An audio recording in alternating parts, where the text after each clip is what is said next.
या ठिकाणी आजान असल्यामुळे आपण 2 मिनिटं शांतता राखली। मी आदरणीय रवींद्र चव्हाण साहेब यांना विनंती करतो की त्यांनी या सभेला संबोधित करावं। नांदेड वाघाळा शहर महानगरपालिका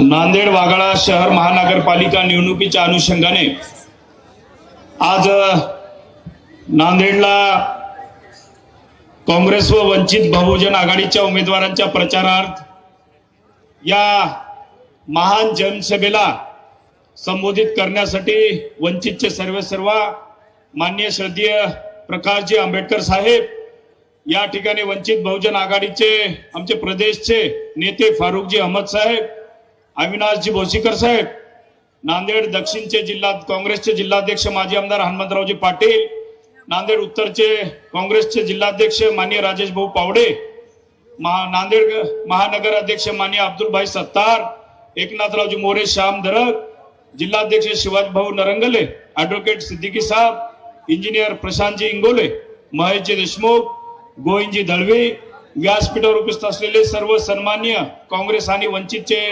पदाधिकारी, या सभेला उपस्थित असलेले सर्व नांदेड आणि आपल्या या प्रभागातील आणि परिसरातील उपस्थित असलेले सर्व ज्येष्ठ मंडळी, उपस्थित माता भगिनी आणि आमच्या तरुण मित्रांनो, आज आपल्याला या ठिकाणी श्रद्धेय प्रकाशजी आंबेडकर साहेब आपल्याला संबोधित करण्यासाठी आलेले आहेत आणि त्यांना आपल्याला ऐकायचं। बरेच दिवसापासून काँग्रेस आणि वंचितची आघाडी व्हावी या बरेच जणांनी आमच्याकडे मत व्यक्त केलं आणि ही आघाडी खरं तर ही स्थानिक स्वराज्य संस्था ही कार्यकर्त्यांची निवडणूक असते। प्रत्येक पक्षामध्ये इच्छुकांची संख्या लक्षात घेता इच्छुकांना आम्ही बरेच जणांना बोललो, प्रभाग वाईज त्याचं सूक्ष्म नियोजन केलं आणि वंचितची आणि काँग्रेसची आघाडी नांदेडमध्ये आम्ही या ठिकाणी करून दाखवली।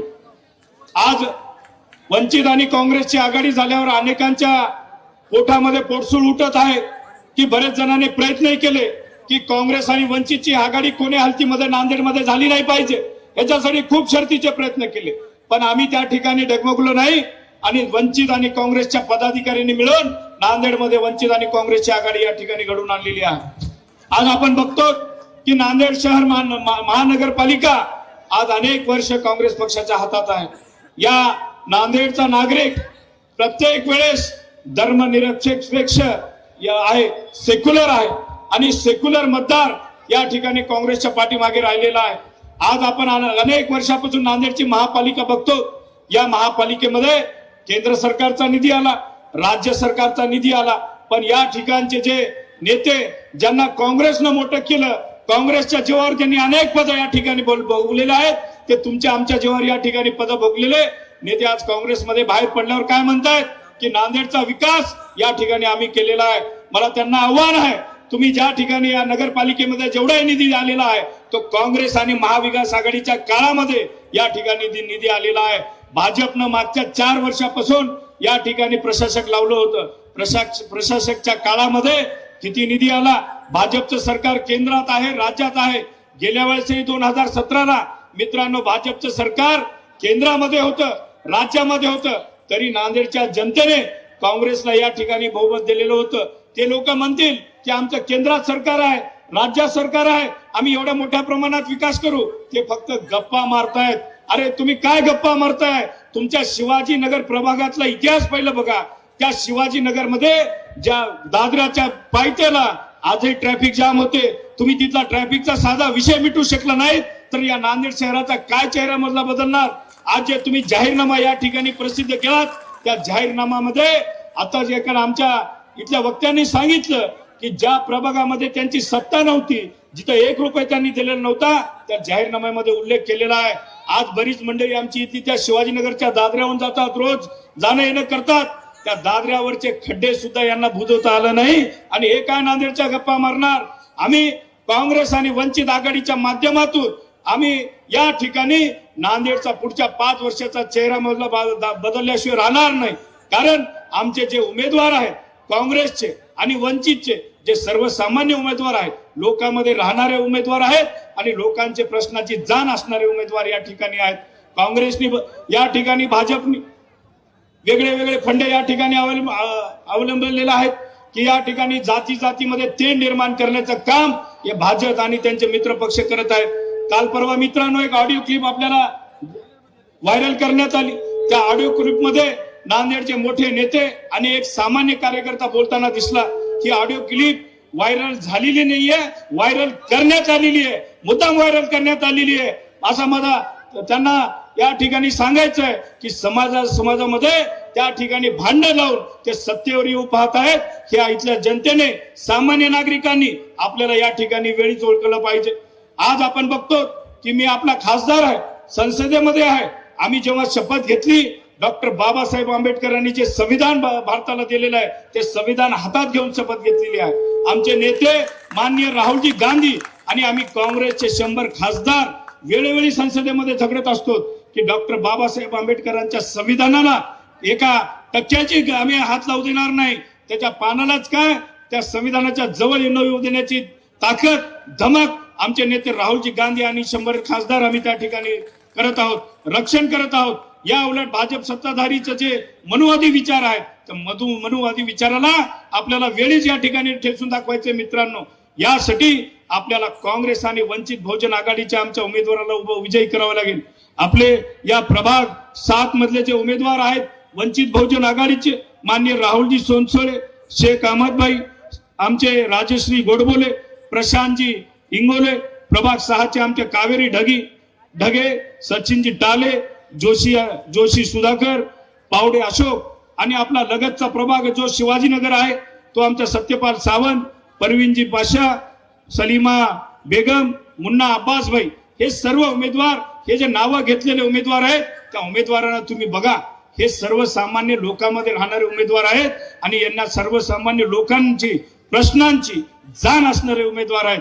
या उलट भाजपनं काय केलं आपण बघू शकता. कित्येक भाजपच्या ज्या पदाधिकाऱ्यांनी सरळ सरळ आरोप केलेले आहेत की आम्हाला एवढे पैसे मागलेत, एवढे पैसे द्या तर आम्ही तुम्हाला तिकीट देऊ. ह्याच्यावरूनच लक्षात घ्या की येणारी जी महापालिका आहे हे धनशक्ती विरुद्ध धनशक्ती, धन मोठ्या प्रमाणात बरसात होणार आहे.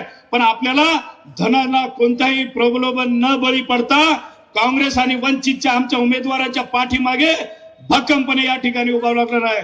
मला आपल्याला दोन्ही हात उंचून या ठिकाणी आमच्या उमेदवारांना आशीर्वाद द्या की आपण या ठिकाणी ठाम विश्वास द्या की आम्ही आमचे जे आंबेडकर साहेब आहेत त्यांच्या सोबत राहून या ठिकाणी काँग्रेस आणि वंचितच्या उमेदवारांना प्रचंड बहुमताने आम्ही निवडून दाखवू.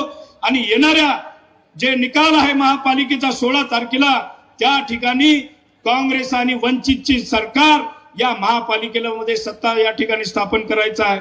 आज बरेच उमेदवार या महापालिका क्षेत्रामध्ये काँग्रेस आणि वंचितचे आहेत. आत्ताच आमच्या चित्तेताईंनी या ठिकाणी पाठिंबा दिलेला आहे. मला वाटते ही काँग्रेस आणि वंचितच्या विजयाची नांदी या ठिकाणी सुरुवात झालेली आहे. आज बरेच उमेदवार जे काँग्रेस आणि वंचितच्या उमेदवाराला पाठिंबा देऊ इच्छित आहेत. येणाऱ्या 2-3 दिवसामध्ये आणखी भरपूर उमेदवार या ठिकाणी पाठिंबा देणार आहेत. पण जी आमची लढाई आहे धनशक्ती विरुद्ध आहे, ही जनशक्तीची निवडणूक आम्ही या ठिकाणी लढाई करत आहोत. आज भाजपनं कोणाला तिकीट दिले?